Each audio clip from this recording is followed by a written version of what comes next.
Welcome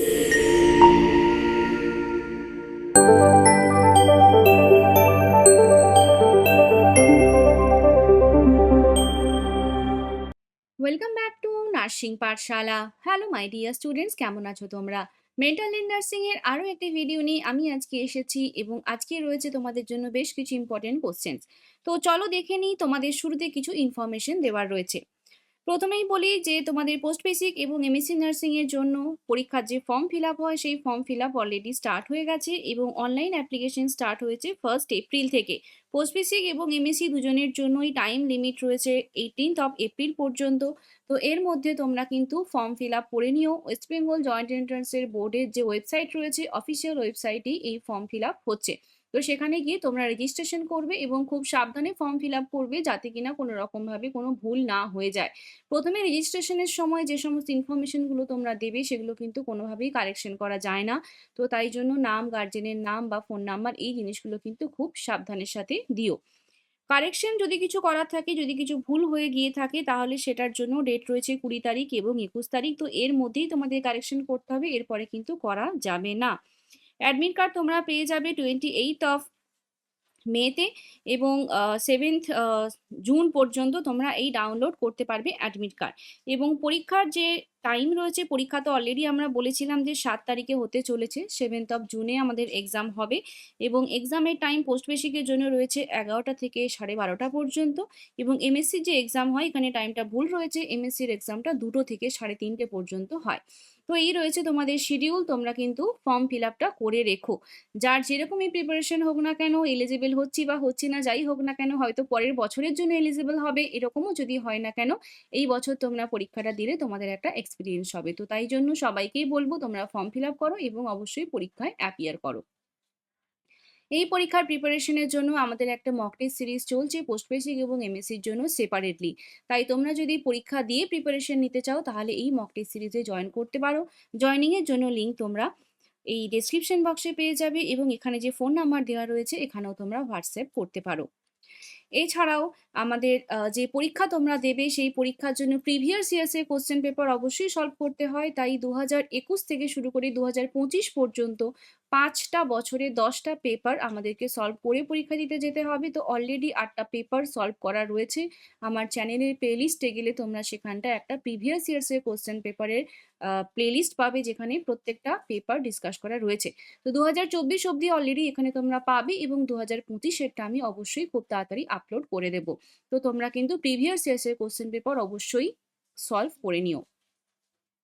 তোমাদের free mock test রয়েছে mental health nursing এর উপরে 9 তারিখে।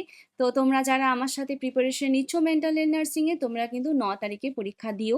এই পরীক্ষা দেওয়ার জন্য যে লিঙ্ক দেবো আমি, সেটা তোমরা ডেসক্রিপশন বক্সে একটা কমিউনিটি গ্রুপের লিঙ্ক পাবে। সেই কমিউনিটি গ্রুপে জয়েন করলে সেখান থেকে তোমরা এই পরীক্ষাটা দিতে পারবে।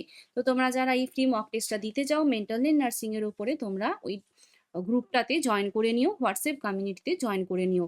এই পরীক্ষা দেওয়ার জন্য তোমার কাছে 9 তারিখ থেকে 12 তারিখ সকাল 10টা অব্দি টাইম থাকবে এবং 12 তারিখে বিকেল বা সন্ধে নাগাদ তোমরা এই রেজাল্ট এবং কোশ্চেন অ্যান্সারের পিডিএফ পেয়ে যাবে। That's all the information.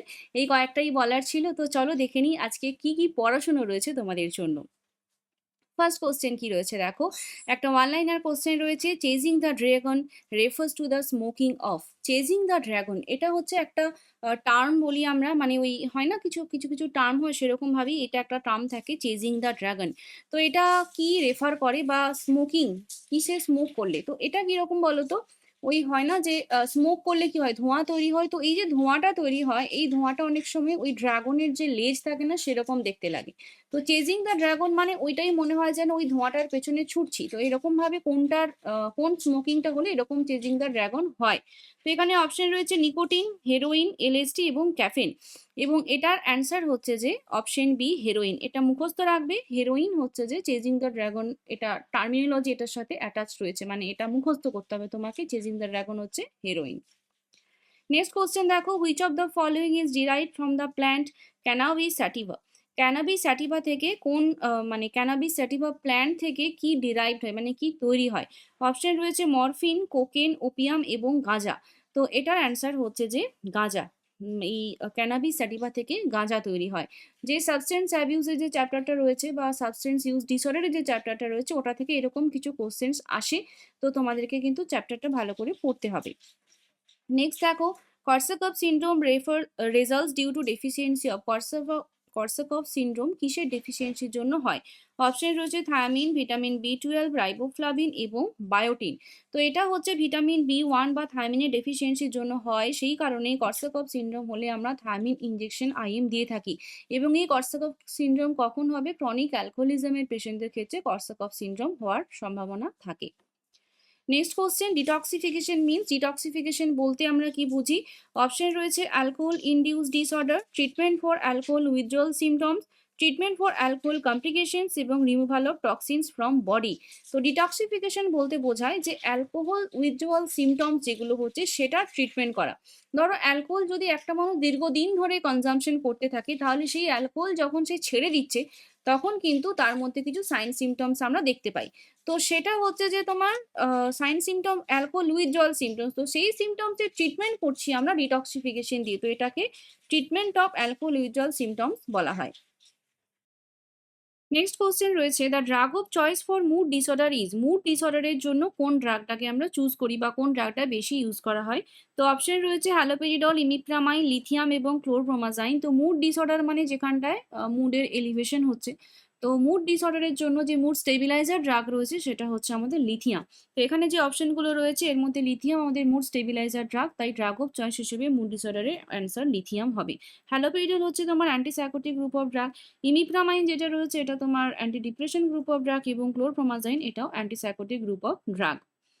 Next দেখো, a patient is brought to the psychiatric OPD by his family members. On performing mental status examination patient speech is found to shift rapidly from one topic to another. তাহলে একটা topic থেকে অন্য একটা টপিকে rapidly পেশেন্টের যে কথা সেটা শিফট হচ্ছে, মানে এই একটা টপিক নিয়ে কথা বলছে আবার পর মুহূর্তে একটা অন্য টপিক নিয়ে কথা বলছে, এরকমভাবে তার শিফট হচ্ছে। তো এটাকে কি বলা হয়? Loosening of association, echolalia, poverty of speech এবং ফ্লাইট অফ আইডিয়াস। তো লুজেনিং অফ অ্যাসোসিয়েশন মানে ধরো আমি একটা গল্প বলছি, তো সেখানটায় একটার সাথে একটা কোনো মিল নেই, এরকম ভাবে মানে অ্যাসোসিয়েশন নিয়ে আর কি একটা কথার সাথে আরেকটা, সেটাকে লুজেনিং অফ অ্যাসোসিয়েশন বলা হয়। ইকোলেলিয়া কি? ইকোলেলিয়া হচ্ছে যে কথাটা শুনছে সেটাকে রিপিট করছে।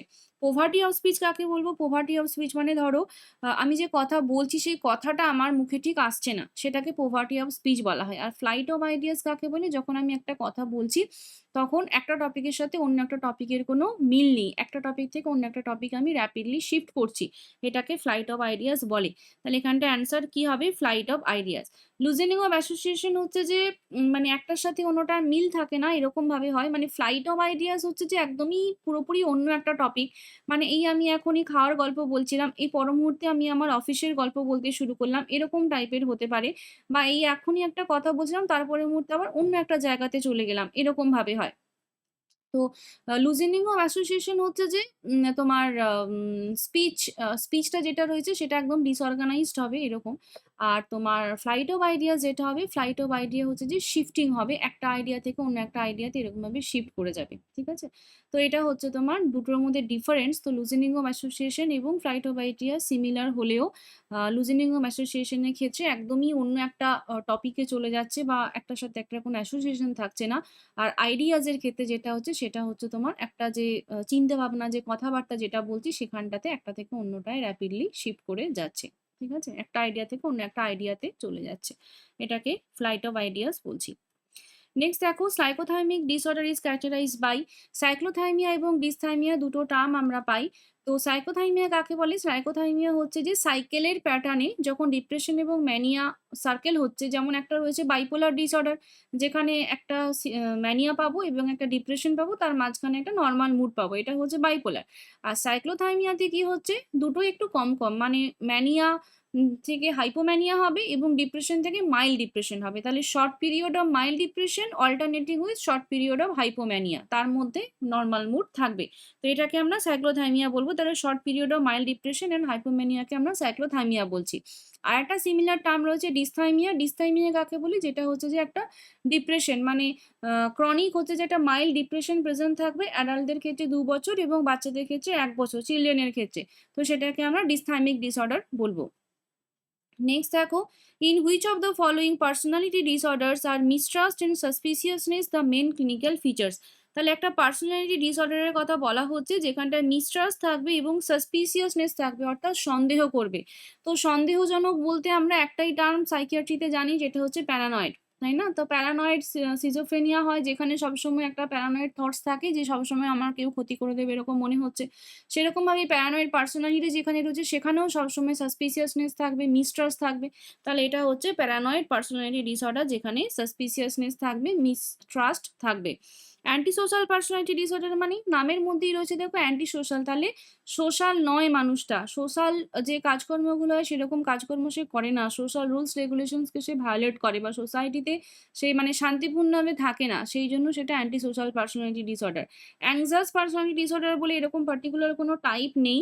হিস্ট্রিওনিক বলতে কি বোঝায়? হিস্ট্রিওনিক মানে হচ্ছে যে একটু নাটকে টাইপের যারা কথাবার্তা বলে, একটু নাটকের ছন্দে ছন্দে কথা বলছে, বা সবসময় একটু মানে হয় না যে অ্যাটেনশন সিকিং একটা বিহেভিয়ার রয়েছে, বা এমনভাবে কবিতার ছন্দে ছন্দে কথা বলছে যে তুমি তার কথা শুনছো, এরকমভাবে যে একটা সবসময় অ্যাটেনশন সিক করার চেষ্টা, এটা হিস্ট্রিওনিক পার্সোনালিটি ডিসঅর্ডারের ক্ষেত্রে আমরা দেখি। তো 10 রকমের পার্সোনালিটি ডিসঅর্ডার আছে এবং তিনটে ক্লাস্টারে ভাগ করা, ঠিক আছে? তো তিনটে ক্লাস্টারে ভাগ করা এবং টোটাল 10টা। তো প্রত্যেকটারই কিছু না কিছু আলাদা আলাদা ফিচার্স রয়েছে, সেটা দেখে তোমাদেরকে মনে রাখতে হবে যে কোনটা কোন পার্সোনালিটি ডিসঅর্ডারের মধ্যে পড়বে। নেক্সট কোশ্চেন দেখো, when assessing a patient with histrionic personality disorder the nurse might identify which of the following characteristics behavior। তাহলে এখনই বললাম যে হিস্ট্রিওনিক পার্সোনালিটি বিহেভিয়ারের ক্ষেত্রে একটা ওই নাটকের ব্যাপার থাকবে এবং একটু ছন্দে ছন্দে কথা বলা বা একটু অ্যাটেনশন সিকিং বিহেভিয়ার এগুলো থাকবে। তাহলে অপশন দেখো, একটা রয়েছে odd eccentric magical thinking, excessive emotionality and attention seeking behaviour, self centred and self absorbed এবং preoccupation with orderliness and rigidity. তাহলে এই যে চারটে অপশন রয়েছে এর মধ্যে কোনটা হবে? তাহলে দেখো এখানে অ্যাটেনশন সিকিং বিহেভিয়ার রয়েছে, তাহলে অ্যাটেনশন সিকিং বিহেভিয়ার রয়েছে মানে এটা অবশ্যই তোমার হিস্ট্রিওনিক পার্সোনালিটি ডিসঅর্ডারের ক্ষেত্রে হবে, ঠিক আছে?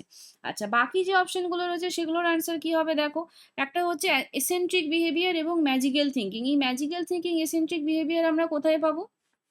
একটা দেখো সিজয়েড পার্সোনালিটি ডিসঅর্ডার রয়েছে এবং একটা রয়েছে সিজোটাইপাল পার্সোনালিটি ডিসঅর্ডার, ঠিক আছে? তো সিজয়েড যে পার্সোনালিটি ডিসঅর্ডার রয়েছে এবং সিজোটাইপাল যে রয়েছে, দুটোর মধ্যে তুমি ডিফারেন্স কিভাবে করবে? সিজয়েডের ক্ষেত্রে হচ্ছে ইমোশনালি কোল্ড হয়, ডিটাচড হবে এবং একটা অ্যালুফ পার্সোনালিটি হবে।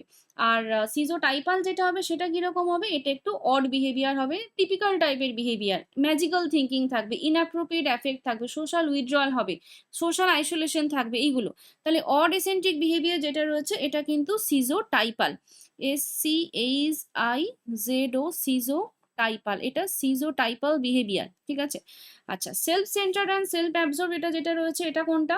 এটা হচ্ছে আমি যেটা সবসময় আত্মকেন্দ্রিক যেটাকে আমরা বলি, তো এটা হচ্ছে নার্সিসিস্টিক পার্সোনালিটি ডিসঅর্ডার, যেখানটায় সবসময় সেলফ ইম্পর্টেন্স রয়েছে, সবসময় আমি নিজের কথা ভাবি, ক্রিটিসিজম ফেস করতে পারছি না, এখানেও কিছুটা অ্যাটেনশন সিকিং বিহেভিয়ার থাকবে, কিন্তু এটা মেনলি সেলফ সেন্টার পার্সোনালিটি আমরা বলতে পারি, ঠিক আছে? এটা নার্সিসিস্টিক, এটা তাহলে নার্সিসিস্টিক,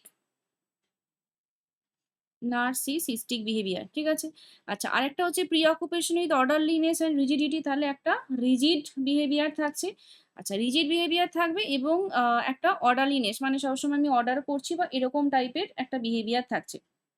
তো একটা দেখো, অর্ডারলিনেস বা এই যে রিজিডিটি বা স্টাবননেস আমরা কোথায় পাবো? অবসেসিভ কম্পালসিভ ডিসঅর্ডারের মধ্যে পাবো, মানে অবসেসিভ কম্পালসিভ পার্সোনালিটি ডিসঅর্ডারের মধ্যে পাবো। এখানে হচ্ছে যে একটা এক্সেসিভ ডাউট, যেরকম অবসেসিভ কম্পালসিভ ডিসঅর্ডারের ক্ষেত্রে থাকে, যে সবসময় একটা ডাউট ফিল হচ্ছে বা একটা থট আসছে, তার জন্য আমি আবার একটা রিচুয়ালস করছি, এরকম ভাবে থাকে।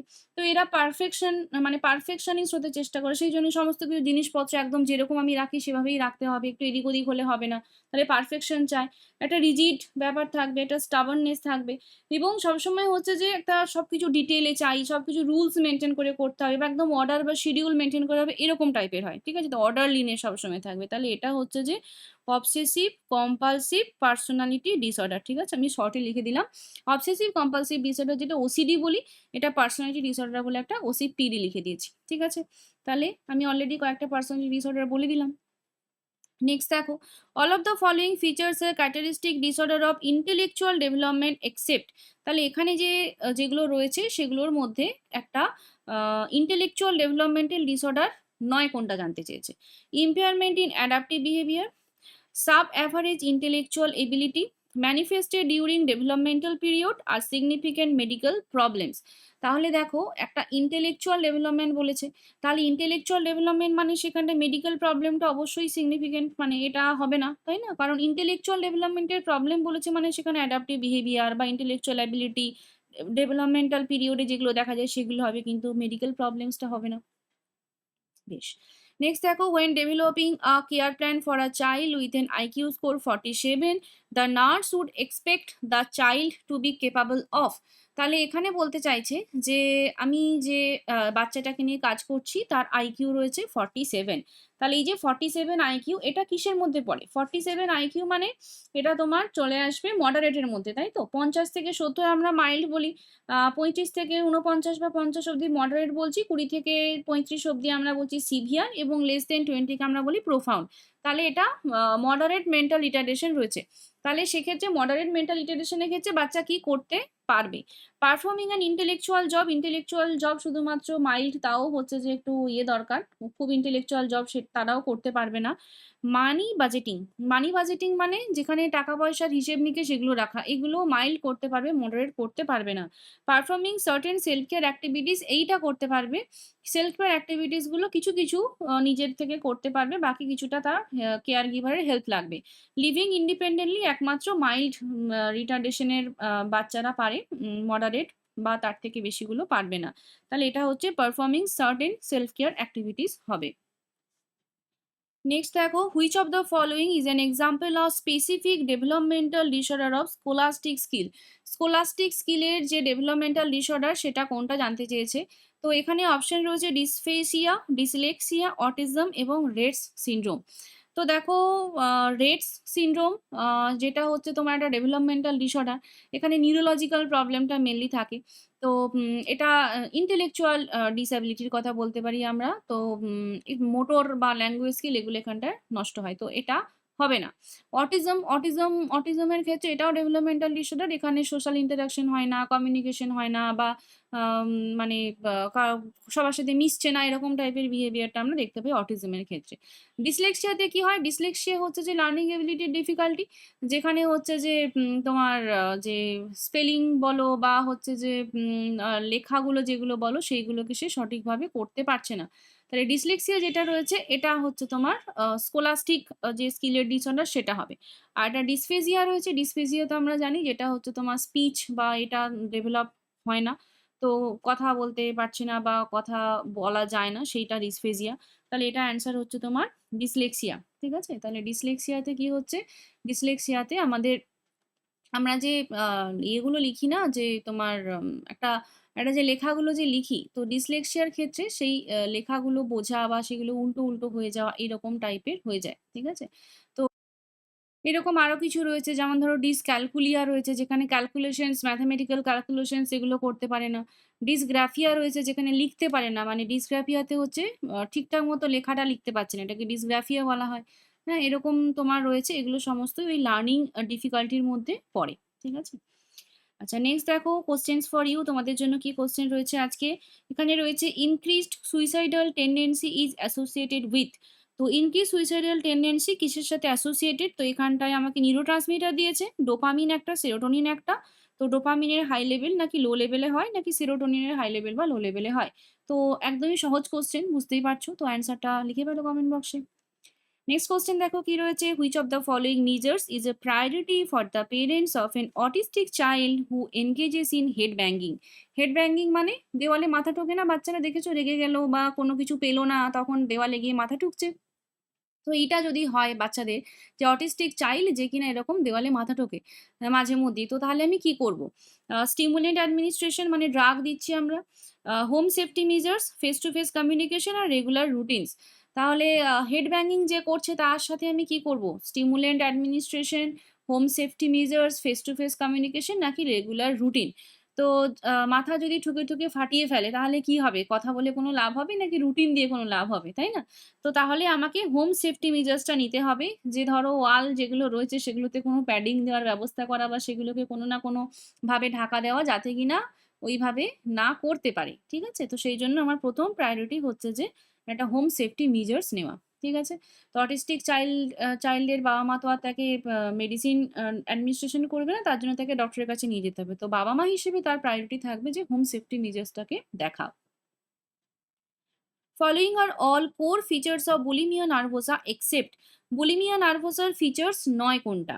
তো bulimia nervosa হচ্ছে একটা ইটিং ডিসঅর্ডার। তো ইটিং ডিসঅর্ডারের ক্ষেত্রে এখানে অপশন দেখো বিঞ্জ ইটিং। বুলিমিয়া নার্ভোসাতে যে থাকে পারসন সে বিঞ্জ ইটিং করে। মানে খেয়ে ফেললো অনেকটা। তারপরে তার মনে হচ্ছে যে মা আমি তো খেয়ে ফেললাম অনেকটা তাহলে তো আমার ওয়েট গেইন হয়ে যাবে। তাহলে কি করব? তাহলে বমি করে ফেলি। তার জন্য সে কি করবে? কোনো ডায়ুরেটিক্স ইউজ করতে পারে, লাক্সেটিভ ইউজ করতে পারে, গলায় হাত দিয়ে বমি করে ফেলতে পারে, ইনডিউস ভমিটিং করবে। তাহলে বুলিমিয়া নার্ভোসা যদি হয় তাহলে তার ফিচার্সের মধ্যে বিঞ্জ ইটিং থাকবে, ইউজ অফ ডায়ুরেটিক্স বা ইউজ অফ ল্যাক্সেটিভস এটাও থাকবে। ডায়েটিং অর ফাস্টিং থাকতে পারে, কোনো ক্ষেত্রে থাকতে পারে। মানে অ্যানোরেক্সিয়াতে থাকেই, ডায়েটিং করবে বা ফাস্টিং করবে, বুলিমিয়া নার্ভোসাতে কম কিন্তু তাও থাকবে যেহেতু তার একটা মোটা হয়ে যাওয়ার ভয় রয়েছে।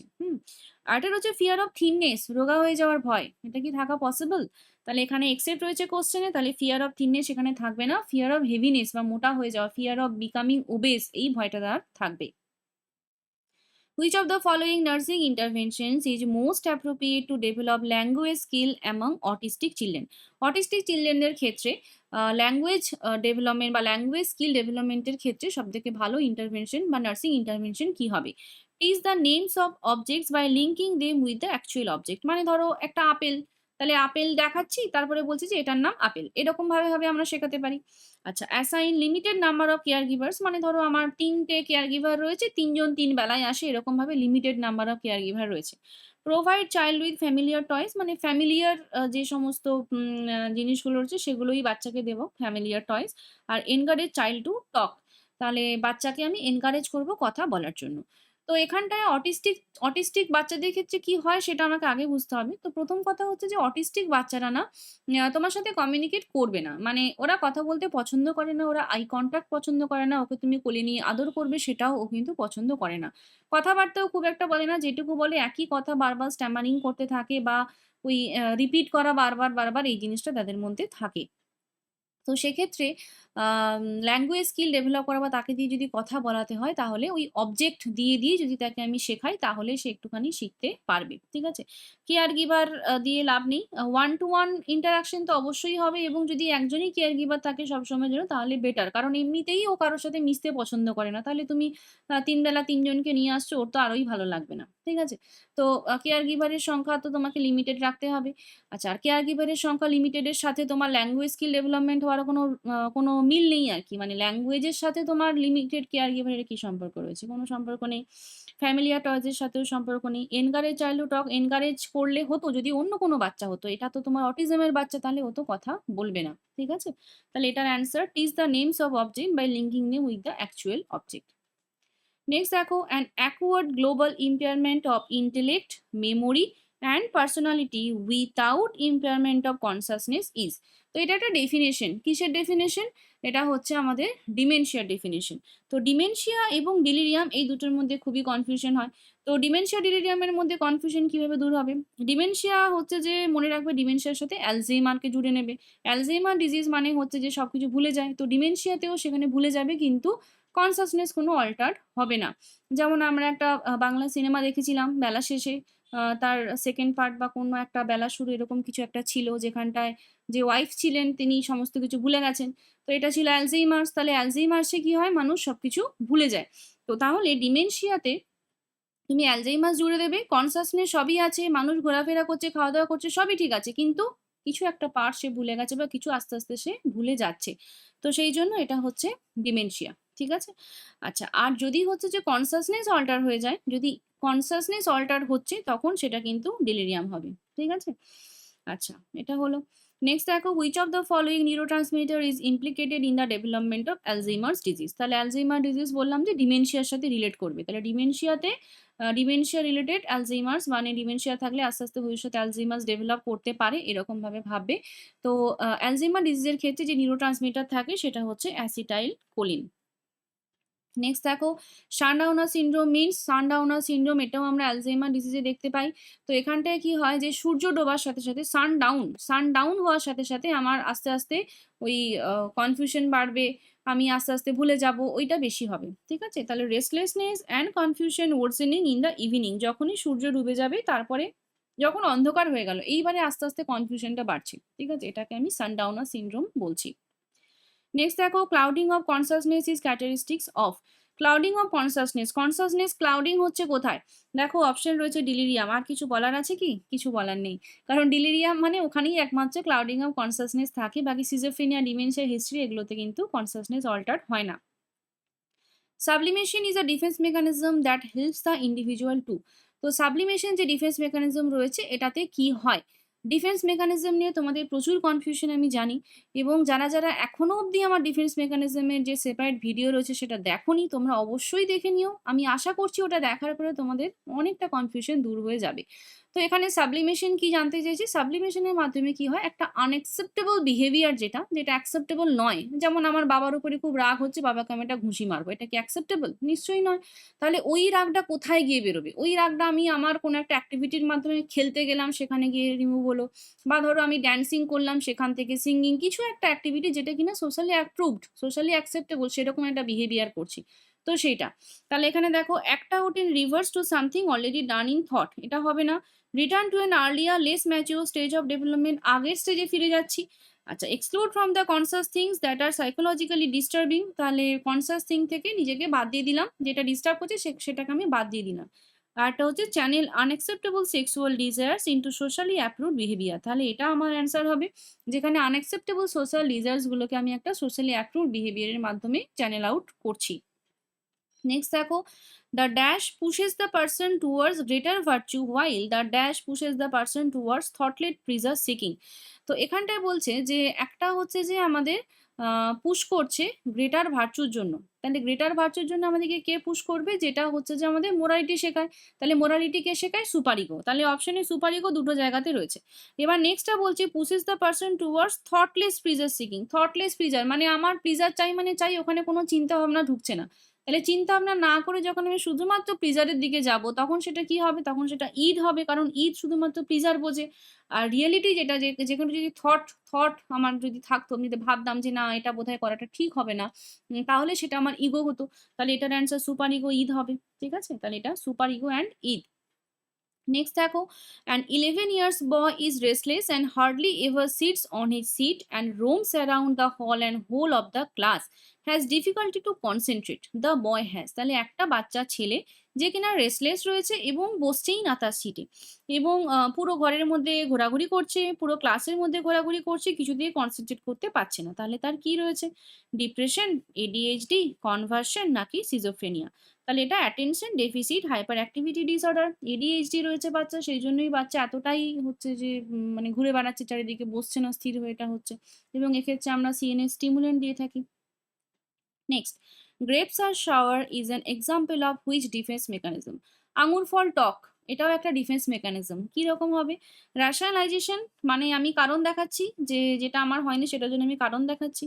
রিয়াকশন ফরমেশন মানে আমার একটা কোনো কাজ, সেটার জন্য আমি একটা রিয়েকশন দেখাচ্ছি। ঠিক আছে, মানে না, রিয়েকশন ফরমেশন মানে ধরো না, রিয়েকশন ফরমেশন হচ্ছে যে ধরো আমি একটা কাজ করেছি, বা একটা এক্সপ্রেশন আমার, রিঅ্যাকশন আমার একটা রিঅ্যাকশন, সেটাকে আমি তৈরি করছি, মানে যেটা আমার অ্যাকচুয়াল ইমোশন কিন্তু নয়, কিন্তু আমি সেটাকে তৈরি করছি, তো সেটাকে আমি রিঅ্যাকশন ফরমেশন বলি। মানে ধরো কারোর ওপরে তোমার খুব রাগ, কিন্তু সেই রাগটা আবার দেখানো যাবে না, তাহলে যদি না দেখানো যায় তাহলে কি করব? যদি না দেখানো যায় তাহলে তার জন্য ভালো কিছু ইমোশন দেখাতে হবে, যেমন ধরো তোমার সিস্টার ইনচার্জকে তোমার একদম ভালো লাগে না। ঠিক আছে, তো এবার ভালো যদি লাগে না, তাহলে কি সেই ভালো লাগে নাটা যদি আমি প্রকাশ করি, তাহলে কি আমার একটাও ছুটি তিনি দেবেন? দেবেন না। বা আমার নিড যেগুলো থাকবে সেগুলো আমি সিস্টারকে বলবো কিভাবে? আমার রোস্টার কি করে ঠিকঠাক মতো হবে, তাই না? তো তাহলে সেই জন্য তার সাথে ভালো ব্যবহার করতে হবে, তো তার জন্য আমি কি করছি? তার সাথে ভালোভাবেই ব্যবহার করছি, যদিও মন থেকে আমার তাকে পছন্দ নয়। হ্যাঁ, তো সেই রকম টাইপের যে বিহেভিয়ারটা আমরা করি সেটাকে হচ্ছে রিঅ্যাকশন ফরমেশন বলে, মানে রিঅ্যাকশনটা যেটা নর্মাল সেটা নর্মাল রিঅ্যাকশন আমি দেখাচ্ছি না, আমি রিঅ্যাকশনটাকে ফর্ম করছি, রিঅ্যাকশনটাকে আমি তৈরি করছি। বুঝতে পারলে? তো এটা হচ্ছে রিঅ্যাকশন ফরমেশন। আচ্ছা, সাপ্রেশন কাকে বলবো? সাপ্রেশন মানে হচ্ছে যে আমার একটা ইমোশন যেটা হচ্ছে কিনা মানে ভালো না, মানে আমার ভালো লাগছে না সেই ইমোশনটা। কিন্তু আমাকে কিছু কাজ করতে হবে। তো ওইটার কথা ভাবলেও আমার চলবে না। ঠিক আছে? তো এরকম যদি থাকে তাহলে সেটাকে আমি কি বলবো আরকি? মানে এই জিনিসটাকে আমি কি বলবো? আ তো এটা হচ্ছে যে সাপ্রেশন, আমার যেই ইমোশনটা আমার ভালো লাগে না, সেই ইমোশনটাকে যখন আমি চাপা দিয়ে রাখি, ঢাকা দিয়ে রাখি, তখন সেটাকে কি বলা হয়? তখন সেটাকে বলা হয় সাপ্রেশন। ঠিক আছে? যে আমি সাপ্রেস করলাম। ধরো আমি হচ্ছে যে একটা ক্লাস নেব। তাহলে ক্লাস নেবা, তার জন্য আমার ফ্রেশ মাইন্ডের প্রয়োজন। এখন আমি হচ্ছে যে বাড়িতে প্রচুর ঝগড়াঝাঁটি এই মুহূর্তে হয়ে গেছে। তাহলে এই মুহূর্তে ঝগড়াঝাঁটিও হয়ে গেছে, আবার এই মুহূর্তে আমাকে ক্লাসও নিতে হবে। তাহলে আমি যদি ওইগুলো মাথার মধ্যে আমার থাকে, তাহলে তো আমি ক্লাস নিতে পারব না। তাহলে আমাকে কি করতে হবে? ওই চিন্তা ভাবনাগুলোকে ঢাকা দিতে হবে। তো আমি ভাবলাম আচ্ছা ঠিক আছে, এগুলো নিয়ে আমি পরে ভাববো। আপাতত আমি কনসেনট্রেট করি আমার ক্লাসের দিকে। তো তখন আমি কি করলাম? ওটাকে সাপ্রেস করলাম। ওই ইমোশন গুলোকে আমি সাপ্রেস করলাম। ঠিক আছে? তাহলে এটা হলো সাপ্রেশন। আর লাস্ট হচ্ছে আইডেন্টিফিকেশন। আইডেন্টিফিকেশনটা পুরোপুরি অন্য রকমের। তো গ্রেপ সার্চ হাওয়ার যেটা রয়েছে, এটা হচ্ছে যে একটা কারণ দেখানো। মানে ধরো আমি কিছু করতে পারিনি, তাহলে আমি এইজন্য করতে পারিনি। তাহলে আমি আঙুরগুলো তো তুলতে পারিনি। তো তুলতে পারিনি, তো সেইজন্য বলছি ওগুলো টক, তাই জন্য আমি নিইনি। ঠিক আছে? তো এটা হচ্ছে ওয়ান টাইপ অফ rationalization হবে। তো এটার অ্যান্সার হচ্ছে rationalization। নেক্সট রয়েছে psychotherapy which is based on providing a healthy environment that is helpful in the recovery of the patient. তাহলে একটা হেলদি এনভায়রনমেন্ট প্রোভাইড করছি, এটা কি রকমের সাইকোথেরাপি? অপশন রয়েছে মিলিও থেরাপি, মেরাইটাল থেরাপি, অ্যাব্রিয়েকশন থেরাপি এবং aversion therapy.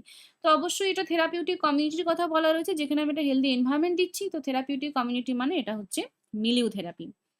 Next, client with schizophrenia presents with negative symptoms. Negative symptoms নিয়ে schizophrenia present করছে। The nurse understands that one of the following not a negative symptom. কোনটা negative symptoms নয়? Option রয়েছে attentional impairment, asociality, allogia আর ambivalence। তাহলে দেখো আমাদের যে schizophrenia রয়েছে, সিজোফ্রেনিয়াতে আমরা কিছু পজিটিভ সিম্পটমস দেখি এবং কিছু নেগেটিভ সিম্পটমস দেখি। পজিটিভ কোনগুলোকে বলি? যেগুলো হচ্ছে নরমালের থেকে একটু বেশি হচ্ছে, সেগুলো হচ্ছে আমার পজিটিভ সিম্পটমস। যেগুলো নরমালের থেকে আম কমে যাচ্ছে, সেগুলোকে আমরা বলি যে নেগেটিভ সিম্পটমস। তাহলে পজিটিভ সিম্পটমসেও আমরা কিছু পাবো যেখানে নরমালের থেকে একটু বেশি দেখা যাবে। আর নেগেটিভ সিম্পটমসেও আমরা কিছু পাবো যেগুলো নরমালের থেকে একটু আমরা কম পাবো। তাই তো? তাহলে এখানে যে অপশনগুলো রয়েছে, attentional impairment, তাহলে attentionটা কমে যাচ্ছে। আচ্ছা, অ্যাসোসিয়ালিটি মানে সোশ্যালাইজ আমি হচ্ছি না, সোশ্যালাইজটা আমার হয়ে যাচ্ছে। অ্যালোজিয়া একটা রয়েছে এবং একটা রয়েছে অ্যাম্বিভ্যালেন্স। অ্যাম্বিভ্যালেন্স মানে হচ্ছে যে যেখানে আমি কি করব সেটা বুঝতে পারছি না।